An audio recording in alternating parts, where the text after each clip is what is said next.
Assalamualaikum warahmatullahi wabarakatuh. Bapak Ibu para pejabat pembuat komitmen yang berbahagia, pada video kali ini kita akan membahas titik kritis yang harus diperhatikan pada saat menetapkan spesifikasi teknis atau kerangka acuan kerja. Namun sebelumnya perkenalkan, nama saya Dwi Arwibawa, Widyaswara pada Pusdiklat Anggaran dan Perbendaharaan.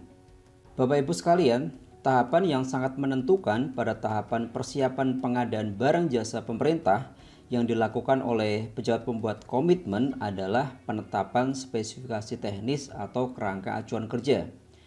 Ada beberapa titik kritis yang harus diperhatikan oleh PPK dalam menetapkan spesifikasi teknis atau kerangka acuan kerja ini. Nah, apa saja titik kritis tersebut?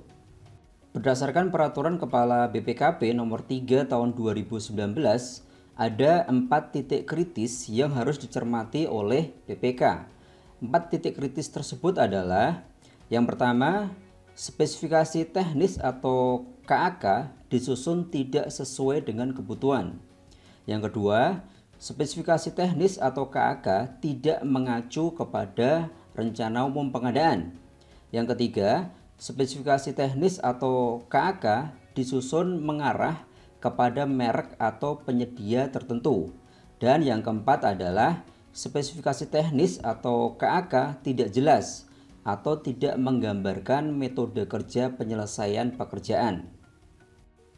Baiklah Bapak Ibu sekalian, mari kita bahas titik-titik kritis tersebut agar Bapak Ibu para pejabat pembuat komitmen dapat berhati-hati dalam menyusun spesifikasi teknis atau kerangka acuan kerja. Titik kritis pertama adalah spesifikasi teknis atau KAK disusun tidak sesuai dengan kebutuhan. Bapak Ibu sekalian, apabila kita perhatikan ketentuan pada Peraturan Kepala LKPP Nomor 7 Tahun 2018 tentang pedoman perencanaan pengadaan barang atau jasa, penyusunan spesifikasi teknis merupakan salah satu tahapan yang dilakukan pada saat perencanaan pengadaan barang atau jasa pemerintah. Perencanaan pengadaan sendiri diawali dari tahapan identifikasi kebutuhan. Nah, hal ini berarti penyusunan spesifikasi teknis atau kerangka acuan kerja harus mendasarkan pada kebutuhan barang atau jasa pada kementerian, lembaga, atau perangkat daerah masing-masing.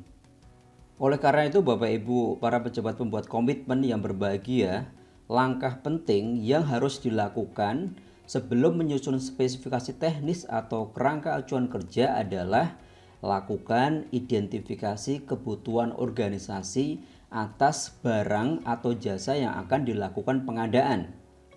Hal yang penting dalam identifikasi ini adalah sesuaikan dengan rencana kerja dari satker masing-masing. Artinya, barang atau jasa yang diadakan itu harus terkait dengan pencapaian target kinerja organisasi. Identifikasi kebutuhan ini meliputi 3 aspek penting, yaitu aspek teknis atau mutu barang atau jasa, aspek tingkat pelayanan dari penyedia barang atau jasa, dan aspek jumlah, lokasi, dan waktu. Identifikasi aspek teknis atau mutu itu meliputi beberapa hal. Misalnya karakteristik fisik seperti dimensi ukuran, kekuatan, dan sebagainya. Kemudian detail desain dan gambar, material yang digunakan, metode produksi atau pelaksanaan pekerjaan, dan fungsi serta kinerja yang diharapkan dari sebuah barang atau jasa. Kemudian identifikasi aspek tingkat pelayanan.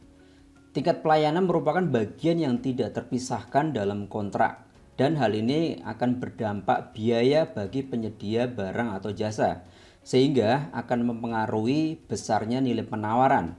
Untuk itu, aspek pelayanan ini harus dinyatakan secara jelas, lengkap, dan rinci dalam spesifikasi yang nantinya akan menjadi bagian dari kontrak pengadaan barang atau jasa.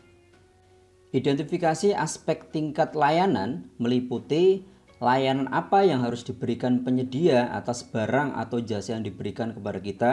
Sebagai contoh, apakah penyedia harus memberikan pelatihan dan bantuan teknis? Apakah penyedia harus memberikan petunjuk operasi barang atau jasa tersebut? apakah penyedia harus memberikan petunjuk cara pemeliharaan, apakah penyedia harus memberikan bantuan teknis, dan berapa jumlah serta jenis teknisi yang disediakan kepada kita. Kemudian apakah penyedia harus memberikan masa pemeliharaan kepada kita, termasuk berapa lama masa pemeliharaan, bagaimana bentuk pemeliharaan yang diberikan. Identifikasi berikutnya adalah terkait aspek jumlah, lokasi, dan waktu. Identifikasi aspek jumlah ini menjadi penting agar pengadaan barang atau jasa yang dilakukan tepat jumlahnya sesuai yang dibutuhkan. Jangan sampai barang atau jasa yang kita adakan terlalu banyak atau terlalu sedikit tidak sesuai dengan kebutuhan. Selain aspek jumlah, yang harus dilakukan adalah identifikasi terkait lokasi kedatangan barang atau lokasi penggunaan jasa tersebut. Lokasi ini akan berdampak terhadap biaya barang atau jasa seperti biaya pengiriman, biaya pemasangan. Nah, kemudian identifikasi berikutnya adalah terkait aspek waktu. Identifikasi waktu ini terkait dengan kapan barang tersebut harus sudah berada di lokasi atau kapan jasa tersebut sudah bisa dimanfaatkan.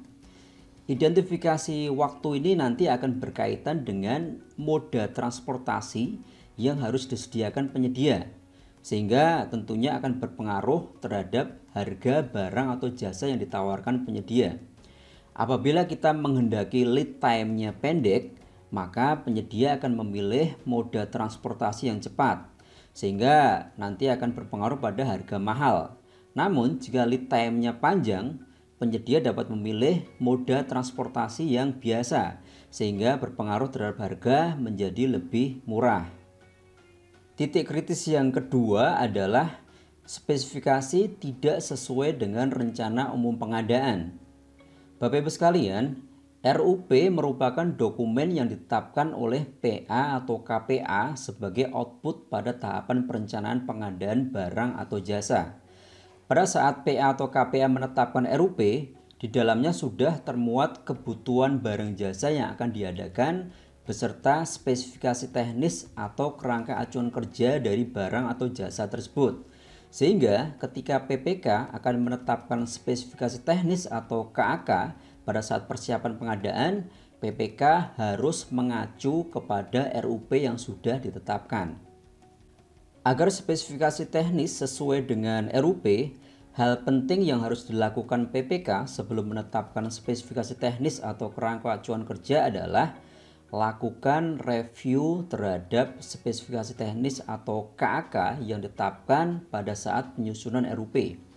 Hal ini berarti PPK tidak serta-merta menetapkan spesifikasi teknis atau KAK setelah DIPA disahkan. Namun sebelumnya atau sebelum menetapkan spesifikasi, PPK jangan lupa untuk melihat spesifikasi teknis atau KAK yang sudah disusun pada saat penyusunan RUP. Kemudian lakukan review terhadap spesifikasi tersebut.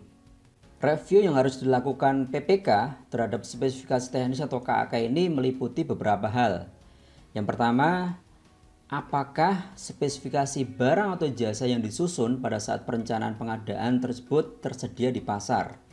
Yang kedua, apakah harga yang disusun pada saat penyusunan RAB dan dialokasikan pada DIPA mencukupi untuk mengadakan barang atau jasa sesuai spesifikasi yang disusun?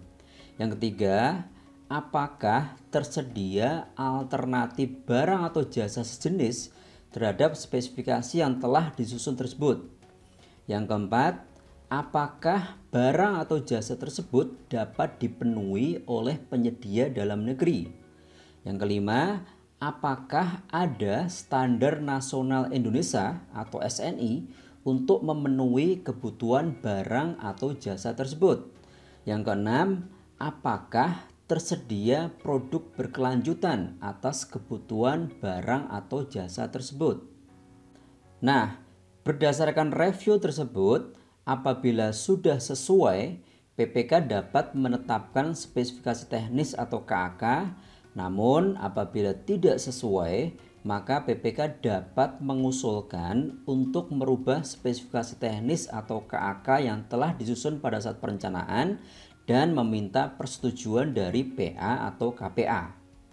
Demikian tadi Bapak Ibu pejabat pembuat komitmen, titik kritis yang harus dicermati pada saat penetapan spesifikasi teknis atau kerangka acuan kerja. Pada video kali ini kita masih membahas untuk titik kritis pertama dan kedua. Untuk titik kritis yang ketiga, yaitu spesifikasi mengarah kepada merek atau penyedia tertentu. Dan titik kritis yang keempat, yaitu spesifikasi teknis tidak jelas atau tidak menggambarkan metode penyelesaian pekerjaan, akan kita bahas pada video selanjutnya. Terima kasih atas perhatian Bapak Ibu semuanya. Mudah-mudahan materi ini bermanfaat. Wassalamualaikum warahmatullahi wabarakatuh.